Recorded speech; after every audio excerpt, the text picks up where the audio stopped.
Blood from the Mummy's Tomb is a significant film in that it was the first film adaptation of a Bram Stoker novel called The Jewel of Seven Stars, which came out in 1903. That was 6 years after his magnum opus, Dracula.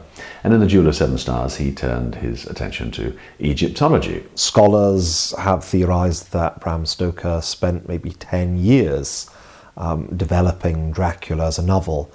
However, it would appear that with The Jewel of Seven Stars, Stoker became involved in Egyptology to some degree from quite a young age. He was a regular visitor to the home of Sir William Wilde, Oscar Wilde's father.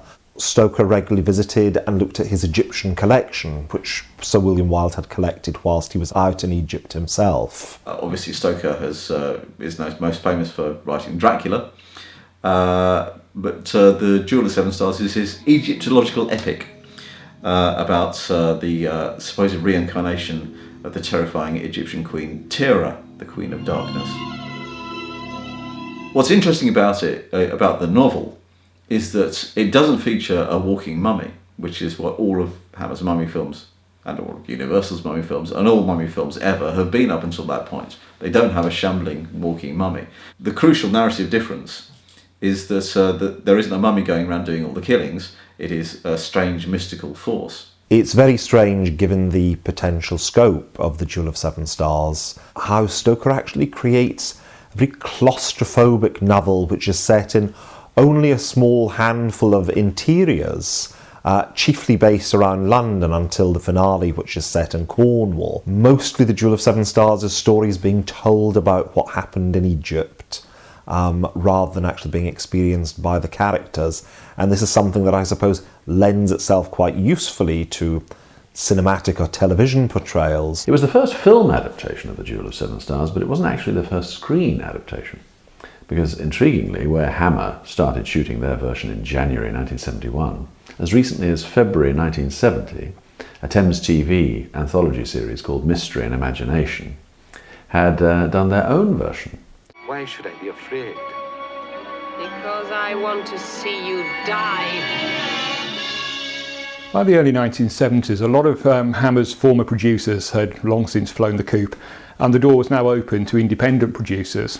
And one of those was the American former PR man, Howard Brandy, who came to Hammer having bought the rights to the 1903 novel The Jewel of Seven Stars. Howard Brandy's pitch to Sir James Carreras apparently was, imagine a mummy film where instead of a stuntman wrapped in bandages, you have a beautiful half-naked woman. And Sir James Carreras said, that's the film I'd like to make. James Carreras liked the idea. He certainly didn't like the title. He thought it was far too fanciful. So he started plucking words out of thin air.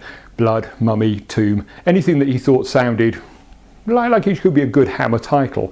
And while he was doing that, Howard Brandy contacted Christopher Wicking and got him to start adapting the book. It is, I must say, a typically confused, somewhat unconcentrated script that Christopher Wicking delivers.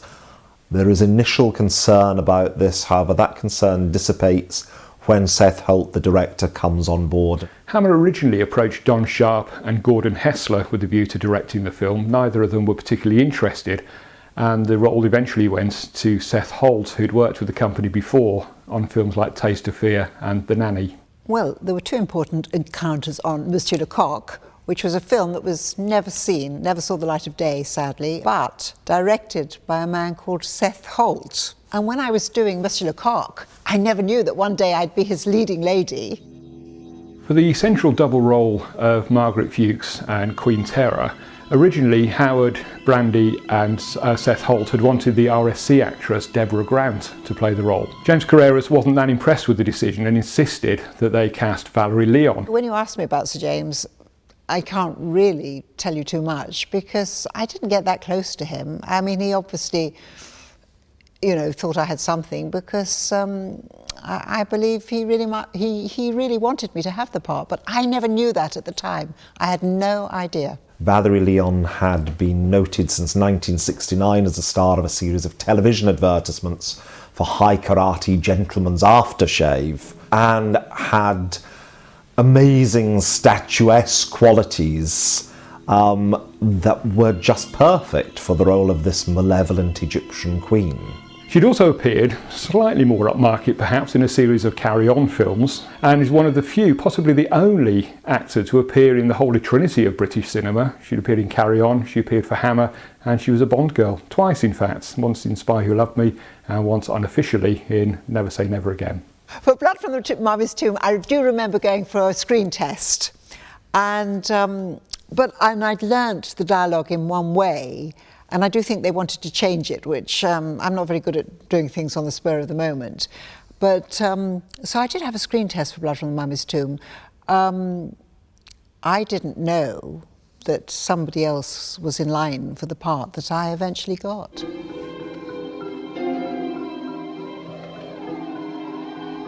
You know, that was a time of my life when I was actually incredibly shy.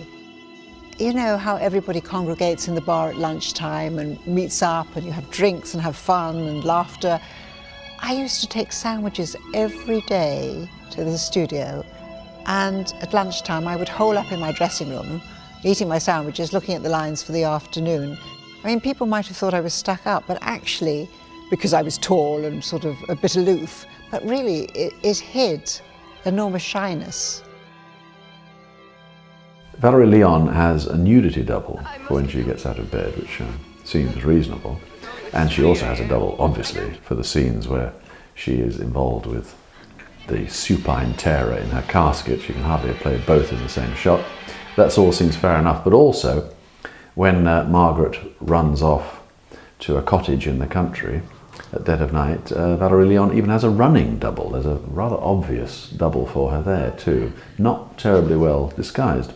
It was always cleavage. I mean, you know, it wasn't, I never showed anything more than my cleavage. So I had one body double for that. And the other one, I guess because I featured, you know, quite a lot in the movie, that I needed to stand in and a body double. I'm not entirely clear why Hammer elected to revoice her. Revoicing people, particularly young actresses, seem to be a kind of reflex response at Hammer. They just kind of did it. Darling, there are areas of research you can help me with. Sometimes I think there are only two things you want me for. In the case of Valerie Leon, when you hear her speak in other roles made around the same time, you do wonder what was wrong with her voice. I wonder if her voice was to them not girly enough. A land where love is the divine possession of the soul. That'll be the day. Don't laugh, Todd. The film went into production on the 11th of January 1971 with Peter Cushing in the Professor Fuchs role. However, his wife was terminally ill, and indeed she died on Thursday the 14th, a mere 3 days into the schedule. One day with Peter Cushing, the master of horror, and then at the end of the day's shoot we sadly heard his wife Helen was terribly ill, and he left the picture. And I'm really, really sad because everyone said, you know, what a lovely man, but I never got to know him. Blood from the Mummy's Tomb may have lost its leading light, you know, the classic Hammer name, Peter Cushing. You know, losing him in the first week of production was a blow, but nevertheless it had a very good cast. The actor who took over from Cushing, Andrew Keir, had Hammer form. We're never quite sure where Fuchs's loyalties lie throughout the film. You know, is he actively seeking for Margaret, his daughter, you know, to become Tira reincarnated? But obviously, you know, he's working out this character overnight, and it's a complicated and difficult character. And I can't believe that someone as pedantic and quite fussy as Peter Cushing wouldn't have actually sort of worked out all the finer details of where he was going with his characterisation. The main antagonist is Corbeck, played by James Villiers, who makes a rather fantastic villain. You know, he's this terribly sort of camp figure with a cape and a big coat who sort of swishes out in and out of the film and actually holds it together. You see Rosalie Crutchley, who was quite a sinister-looking actress who'd appeared in films like The Haunting. And George Coulouris plays Berrigan in the lunatic asylum. Oh, not now, Todd. I'm busy. What do you mean, busy? We're going to see Jeffrey, aren't we? It's not a good idea. Look what happened last time. Seeing me again might kill him. Rather a nice screen presence, I think, Mark Edwards. I think he's deliberately characterised in Blood from the Mummy's Tomb as a slightly patronising know-it-all boyfriend, but he plays it very well. Blood from the Mummy's Tomb was a completely jinxed movie. My first day shooting was with Peter Cushing, where he gives me the ring that belonged to Tara, the evil queen, and of course I'm reincarnated as Margaret. But at the end of that day's first shoot, he heard his beloved wife Helen was terribly ill, so he left the picture. The next thing we heard was that a young man from the arts department was killed on his motorbike. And of course the third tragedy was the lovely director Seth Holt, who had hiccups for a week, and we used to sit through rushes and he'd go, and we used to think he's hiccuping away, and we'd think it was funny. And then I heard that after a dinner party with his wife, the guests had just left, and he turned to her suddenly and he said, "I'm going." And he just died of a heart attack. And I was devastated. You know, they wouldn't let me go to the funeral. Hammer Films were on such a tight budget, and they just wanted to, you know, carry on with the shooting. Michael Carreras, who's just taken over as Hammer's managing director, comes in and takes over the last week's directing, and he directs principally the asylum sequences. But there's obviously, and you know, he talked about this in interviews, you know, Holt had left behind some very strange sequences which you couldn't quite see how they were going to be cut together. They were too short. They seemed to be missing stuff. There's one really obvious example, which is the death of Todd Browning, Margaret's boyfriend, in a car crash, which is done really in a very, very bizarre. Sort of walks out of the room, and then suddenly, you know, he's effectively, you know, he's dying on a road somewhere in just a handful of shots. Either Seth Holt was planning to edit it in a particular way, you know, he's got a very obvious, he's got a plan in his head for how he's going to get around these things, or perhaps, you know, he just hadn't shot the right amount of material and he wasn't well. We can't be absolutely sure the film is as good as it could have been. I think that's the sadness behind it. It's an unusual film in the Hammer Mummy series in the sense that it's not set in the heat and dust of an Egyptian desert or in Victorian or Edwardian London, but mostly in a rather grey, damp, dismal, and often quite foggy suburban London in the 1970s. When we get to the scene set inside the asylum, you know, I mean, you know, the 1970s may not have been, you know, the most enlightened of times, but I can assure you that warders in asylums didn't manhandle people in straitjackets and start cackling about, you know, the dawn chorus arising when the gibbering inmates start calling. This is just not how things were. So it's that absolute, you know, the asylum sequences seem to belong in a Victorian picture. The technical advisor on Blood from the Mummy's Tomb was my old mentor from Liverpool University, Professor Arthur Frank Shaw. At that point he was working for the British Museum, and as Hammer's Wardour Street offices were just around the corner from the museum, it made sense for them to inquire of him. There are a couple of details which he's almost certainly responsible for in the film, one of them being the phonetic appearance of Tara's name within the ring. We do have her name. Blood from the Mummy's Tomb has an extremely effective score. It has a very lush, sort of hypnotic, erotic quality to it. That's the best way I can characterise it.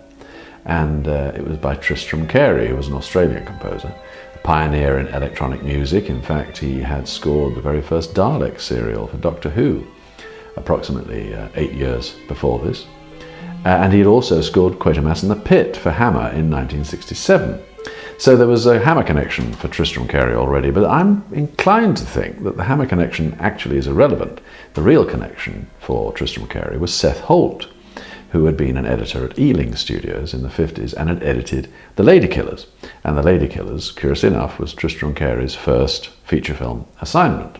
Blood from the Mummy's Tomb was a very gory film, and when it was submitted to the BBFC on the 21st of June 1971, the gore didn't seem to bother them at all. They actually only were worried about two scenes, both of them involving the asylum attendants.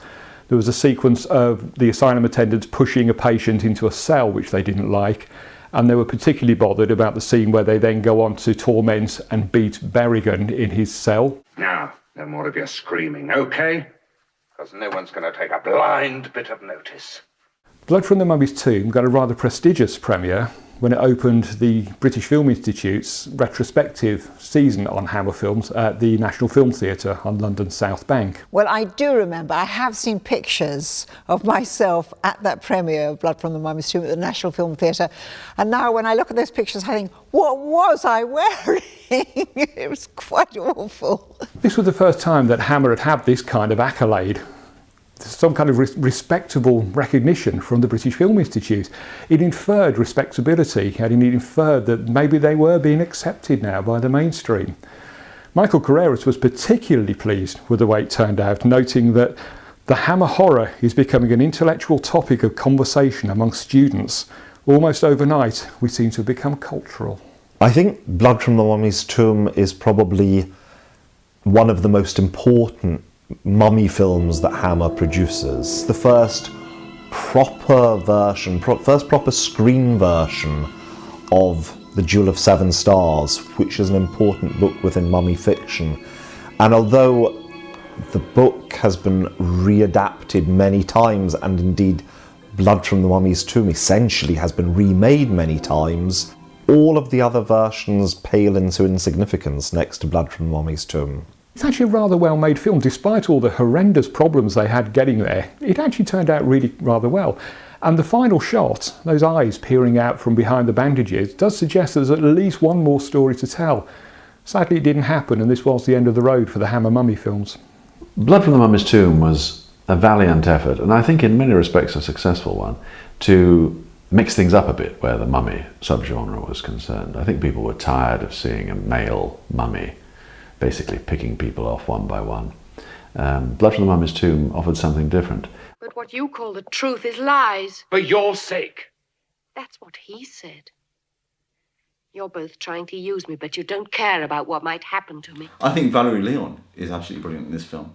I think her performance is terrific, far better than I think most people might have expected from someone who, essentially is known for being the high karate girl. She is sexy and scary and commanding as well. I think she's amazing. I remember getting a letter from somebody on death row who wrote to me asking to have a picture from the movie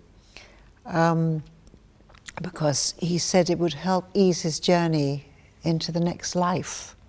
Spooky, spooky.